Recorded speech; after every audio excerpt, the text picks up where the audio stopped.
It's Wednesday, June 17, 2020, just after market close in New York. This is the Real Vision Daily Briefing. I'm Ash Bennington, joined shortly by Tom Thornton, CEO and founder of Hedge Fund Telemetry. But first, Peter Cooper with a look at markets. Thanks, Ash. Companies are substituting their 2020 earnings with their profits from last year in order to remain in compliance with their loan covenants. They're calling it EBITDA, or earnings before interest, taxes, depreciation, amortization, and coronavirus. Live Nation Entertainment announced it will use its 2019 earnings figures to calculate its net leverage covenant for the fourth quarter of 2020 until the second quarter of 2021. These covenants are common in business loans, and if broken, can force immediate repayment, or in extreme cases, trigger restructurings. UK pub chain Punch Taverns asked its bondholders if they could use 2019's EBITDA to factor into its leverage covenant until they can reopen their bars. It's unclear when that will be. The luggage manufacturer Samsonite is going even further. They plan on asking their borrowers if they can use their 2019 EBITDA data until as late as March 2022. So borrowers are basically asking lenders to pretend that coronavirus didn't happen.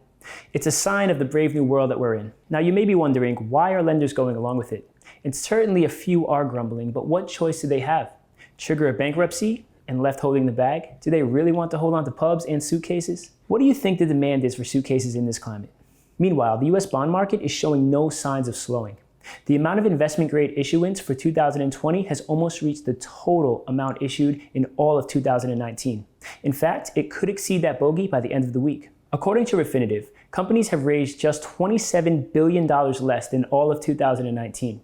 And some analysts are predicting that that number will be surpassed this coming week. These companies are now flush with large cash reserves and are still taking advantage of cheap borrowing costs. Instead of shoring up their balance sheets, companies are packing on leverage.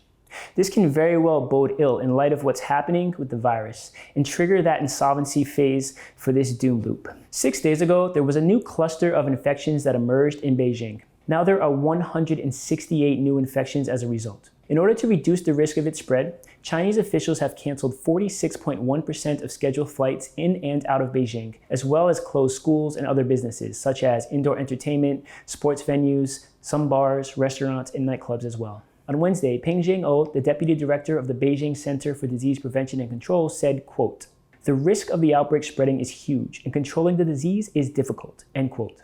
4 other provinces nearby, Hubei, Liaoning, Sichuan, and Zhejiang, have also reported new cases linked to this new infection originated in Beijing. In the US, Dr. Anthony Fauci urged states who are experiencing an acceleration in cases and hospitalizations, such as Arizona, Texas, Florida, and North Carolina, to tackle the increase in cases so as to prevent, quote, "a real surge," end quote. And yes, in part, the increase in cases is due to an increase in testing. However, an increase in hospitalizations is due to more and more people becoming severely ill. And this is directly linked to the nation reopening. However, we will soon get data to see how and if protests are impacting the surge. With the spread happening so rapidly in places like China and the US, coronavirus still poses a fat tail risk to investors. Markets have rallied continuously on robust results from our economic indicators. But this succession of strong economic data may not last. And markets don't appear to have priced in for that yet. The US in particular has not exercised the means necessary to control the spread. And many states and people are paying the price. If new restrictions are enacted to limit the movement and flatten the curve, businesses will continue to suffer, especially for highly leveraged ones. And the psychological damage to consumers will be more enduring. The impact will be more severe if government officials continue to stall, waiting to see what happens and react with more fiscal stimulus after the fact. And with that, I'll hand it back to you, Ash. Thanks, Peter. EBITDA, what a time to be alive. Tommy, welcome to the show. Thanks for having me. Tommy, we had a long chat yesterday on the phone. What are your big picture takeaways from this market? Where do we start? It's been quite a year. Started the year off very bearish, and market did not have the support to hold up, and it got murdered with the pandemic.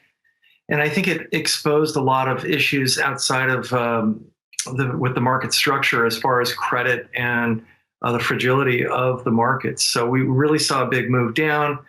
March, bearish sentiment was so heavy. People were so nervous. But with all the Fed and the stimulus that came in, it really bounced back hard. We caught that well, but unfortunately, we bailed out a little too early, like many people. And I cannot believe where the markets are right now. It's just it's crazy. So right now, we're sort of the mid-year. I think we're probably going to see a top of some sort. You have things that are coming up in the second half of the year that I think are going to be rather precarious for the markets. Some big catalysts. Let's hit that in a second. You said something that I thought was really interesting right out of the gate, which was exposed the fragility that existed in this market. Talk to me about a little bit what was happening before the COVID crisis and what left us so vulnerable potentially to what followed. It really started in September when the repo madness started, with the Fed injecting, $100 billion or more on every day into the markets. And I think that there was some liquidity problems that were happening really early on. And the market sort of accepted it. They believed it. And then I think that when this happened, I think the dam broke. And if the market was in really good shape going into this pandemic, the market would have survived it without the trillions of dollars of Fed stimulus. So I think that right now the Fed is really nervous because you still are hearing different things every day. We heard yesterday about, more corporate bond buying. And that was sort of expected, but they raised it and they offered it to more different bonds. So I think the Fed is certainly nervous about what's happening. And I actually think that they're blowing up a bubble that's going to be worse than what happened earlier this year. Yeah, that's such an interesting point. It seems as though the liquidity problems in the repo market have just been memory hold. We don't hear about them any longer. This was the big story of September or so of 2019. And precisely the point you make, it sets the stage for the instability or the underlying weakness of these markets. And now we have this massive wave of stimulus in the form of central bank monetary policy, as well as fiscal policy. And you have to try and sort out and weigh what the relative impact of all of these things are and sort where that ultimately leads us. Well, the thing that is really concerning is that the Fed is now the lender of only resort. They're the only lender right now. And the other thing that was really concerning to me is when we went into this, we had the highest deficit going into a potential recession ever. I mean, normally the deficit is lower when we start entering a recession. So this is a really bad mix because the government deficit is going to be just absolutely massive. And they're borrowing so much money right now. The Treasury issuance is going to be just unbelievable this year. And they're talking about, they did, different bond maturities. People are talking about doing a 50-year bond. That'll probably happen. Yeah. How much do you worry about that? It's such a good point. When you look at it, how apprehensive does that make you?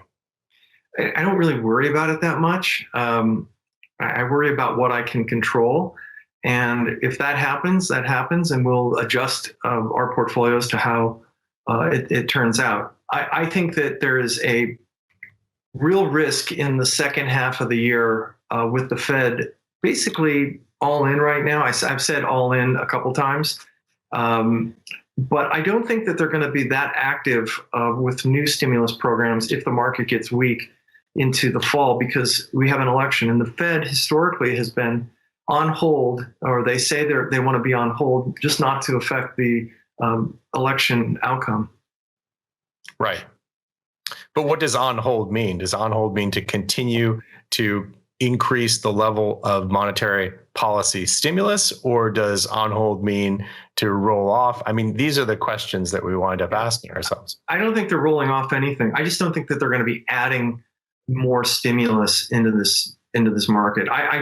They have a ton in this market right now. Things that they've announced still haven't even been put into play yet. So there's still a lot that they can do.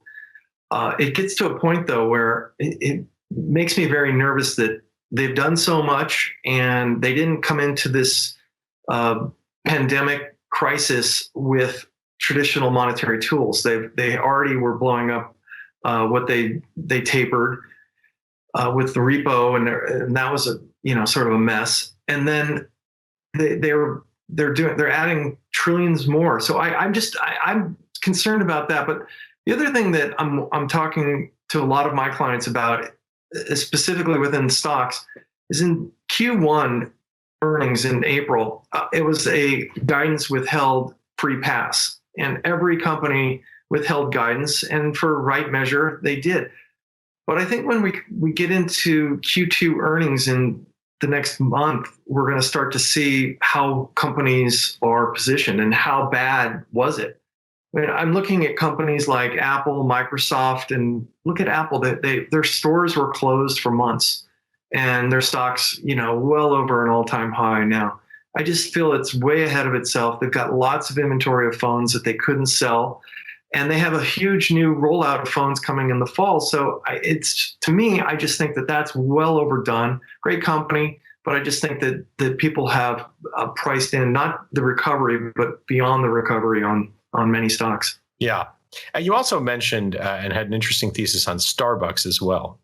Yeah, Starbucks was really one of the first ones in the last couple of weeks to come out and say, here's where we are.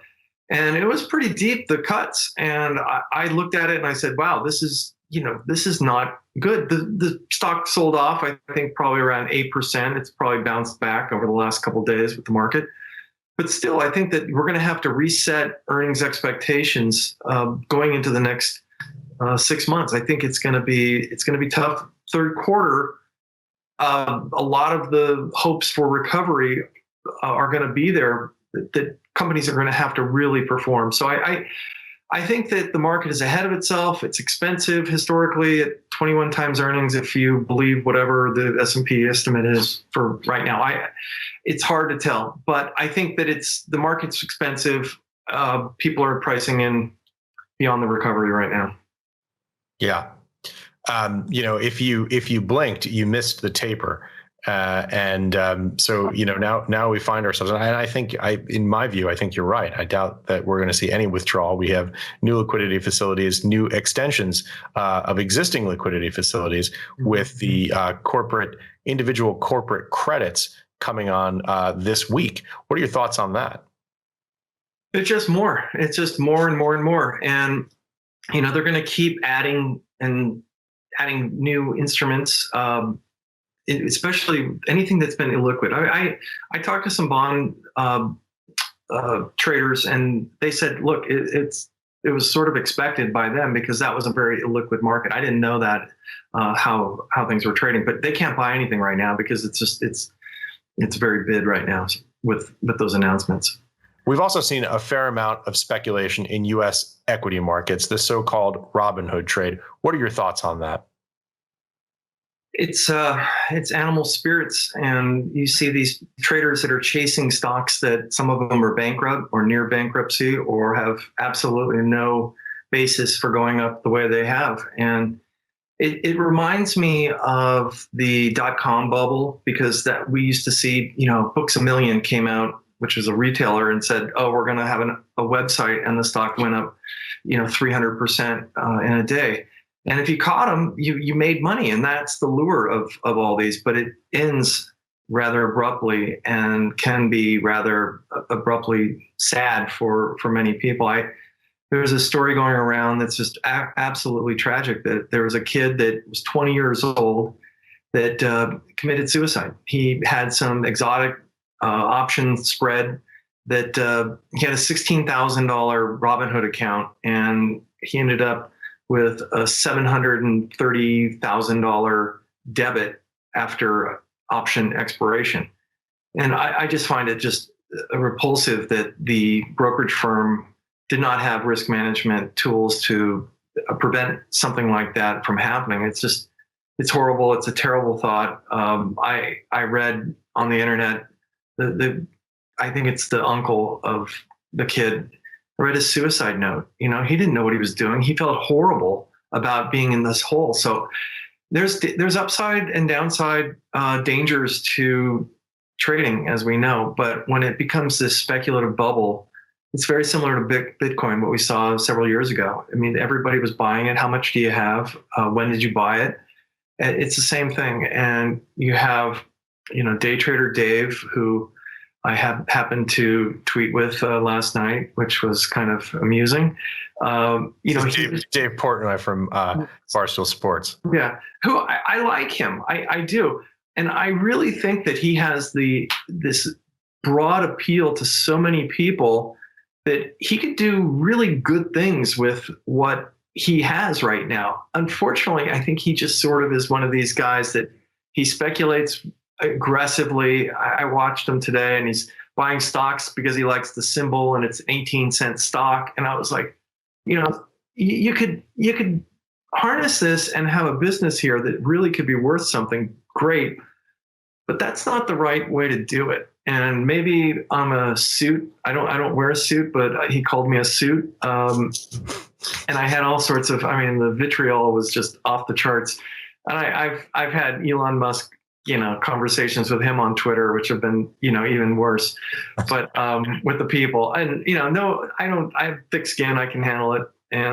But it really, I think, is when you see pigs fly, I think it's getting to a point where the market is percolating a little too hot. There used to be a pink sheet index, which pink sheets are the OTC, penny stock markets. And those when those started flying, you knew that those it was getting towards the end. And I really think that right now the market is way ahead of itself. We have a big option expiration coming this Friday, and it's one of the largest ever with S&P equities, or actually SPY, S&P futures, and SPY cash options. It's huge, and it's like 2.8 trillion in the S&P cash index. That's similar to December of 18 and March of 20. But the other thing that's going to happen is the gamma that's going to roll off here might slow some of the bid that we've had in this market. We've had just tons of call buying as well. You've seen these put call ratios that are just plummeting, and the amount that, like Jason from Sentiment Trader has put out with, the amount of calls versus puts is just mind-boggling. It's 4 times, I think, what it was in February at the high. So when that rolls off, there's a lot of losses that are going to happen with people. And then we have a huge pension rebalance at the end of the month. I think 76 billion in equities to sell, Goldman said today. That's huge. So I think we're getting to a place where there's going to be supply hitting the market, and we're coming into earnings. So we have to, it's priced to perfection right now. And what do you think that portends for the price action when those events hit? As far as with the options market with expiration, I think we could soften up over the next few days, and maybe a down day on Monday.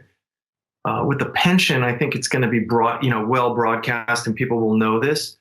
But I also thought in March, when I knew that there was going to be a huge equity buy in March because bonds outperformed in the first quarter massively, I think the S&Ps went up like 200 handles in a day at the very last second. So it could be totally crazy on Friday. So I'd be careful if you're sold, if your short calls or puts, it could go against you pretty hard. So must see TV 3 to 4 p.m. this Friday. Yeah, it may be like 350 or 359 to 402. It could be just crazy. So it could be very, very wild. We'll say I think there's just a lot of speculation in this market right now. It's got to cool off, and when it does, we could see, I think 2,800 on the S&P, maybe lower if things really start to get nervous. But that's kind of my target right now. It seems pretty simple if you look. It's got a lot of support there. Yeah. It's interesting. You hear these absolutely heartrending stories, and I know we've been on camera together. This is our first time, I should say, on camera together, but we've talked and we've done some other interviews in the past. And one of the things that you're an incredibly, I think, eloquent advocate for is the importance of risk management and position sizing. If you look at the 99.9% of all the blow-ups that have ever happened in the market for the richest people and the poorest people have always been bad sizing and leverage combined, or one or the other or both. And when it's going in the right direction for you, it can be the best trade in the entire world. But the chances of it when it goes against you, you get much more nervous, and you tend to take losses when it goes against you, and your margin of error is terrible. So for me, I never have a position that's more than 5% of my portfolio. I tend to start positions at 2.5% in size, and if I'm down in 10% in a 5% position, it's less than 1%. It's not going to kill my month or my year or make me, lose sleep. Yeah. And the other thing from a risk management perspective is it's not just about sizing, it's about making sure that those positions aren't highly correlated. Because if you have, 20 trades on that are effectively identical in terms of their relative, movement to the index, you're not really diversifying anything. I can't tell you how many people I've seen that are long Apple and short the Qs, and they think they're hedged, and it's a push. It doesn't work. I've always laughed at people when they're trying to short the Nasdaq. It's the worst hedge in the entire world because it's generally the strongest index out there. I like to hedge with IWM, Russell, or SPX. Yeah, interesting today. I don't think we actually have done the closing figures, but market's basically flat. The one exception to this being the Russell sold off 25 points, 1.77% down to the 1426 level. Yeah, there's been this hopeful rotation from growth to value, and we had a couple weeks ago this financials and industrials and energy were leading, and you had some of the large mega cap tech names not really going up. They didn't really go down much, but the point is that they were outperforming. The value was outperforming. It's totally, completely flip-flopped again. And, people will say, stop trying to bet on that. But the Russell has a lot of value in there. Value sectors and weights, and that a lot of regional banks and energy and energy's been on the top of my screen, and it's down 4.5% today. So that's where we lost it in the Russell today. And I like energy, I like financials, and I want to buy those on dips. And I'm still waiting for a little deeper move, and I want to buy them. I think I like financials probably the best out of all of them. And why is that? With the Fed putting so much money into the market right now, that will drip down into the larger banks. The regional banks still have a lot of hair on them. Don't know what the credit is going to look like over the next maybe quarter or two. It's still up in the air, but there's still value there. And a lot of money's been pumped into the system, and banks are going to be the ones that receive it. Do you worry about declining profitability on lower net interest margins and the potential for reserves to swell at large banks? I'm not a specialist in that area, but I do have a person who, as a client, who is a finance or financials trader, and he thinks the reserves they over-reserved in April, and he thinks that that's going to be something that is going to be a lot better off than people think, and that also is in the bullish thesis. So if the credit losses aren't as bad, these stocks are going to rip. Yeah, it also suggests the possibility, potentially at least, for additional lending at the margin. Yeah, the housing demand is really, really strong. I saw the applications, the mortgage applications was ripping big. I think it was today, ripping big. That sounds like a Trump thing to say, tremendous. But it was a huge number. And so people are trying to move. And look, I live in Greenwich, Connecticut. I hear a lot of people are trying to move here. The houses in backcountry that nobody could sell or give away are suddenly being rented or sold. So there's a demographic move outside of the cities that I think is going to happen, especially in the Northeast. So if I leave the Upper East Side and come to Greenwich, can I rent furnished with the terminal? Yeah, just come on, you're right here. So yesterday's retail sales number up month over month, down substantially year over year. What are your thoughts in that space? Well, the market loved seeing the better than expected numbers, and they were good. There's no doubt about it. But if you look at it month over month, you see this like above, trend. But that is a really bad picture because you got to look year over year, and we still have a lot left to go. Again, the market in some sectors has priced in a full recovery and then some, and there's a lot of others that still are really suffering. And I think retail is going to have a tough time getting people back into the stores. There's still how many people are still unemployed? You still see the jobless claims, continuing claims numbers are still really high. The unemployment rate is, it's historic levels. People are getting paid by the government, which is a good thing. That puts money in people's pockets. Some people are getting paid more than they were when they had jobs. So that's kind of unique. But I also think that this reopening is going to be difficult for not only retailers, but also restaurants. And if you go to a restaurant, the mandated rules now, you have to have, space in between all the tables. You see these horrible looking, plexiglass domes or whatever around people. And it's just like, I don't want to go to a restaurant if that's going to be the case. So Right. That I think is going to be a tough thing on restaurants, and restaurants are going to have a more of a difficult time reopening. Having 50% of business right now for a restaurant is fatal because the margins are always historically very low. They got to stock food. They've got to have the employees. They've got everybody's got to be there. And if it's not full, it's going to be very, very difficult. I know some restaurants in this area that are struggling.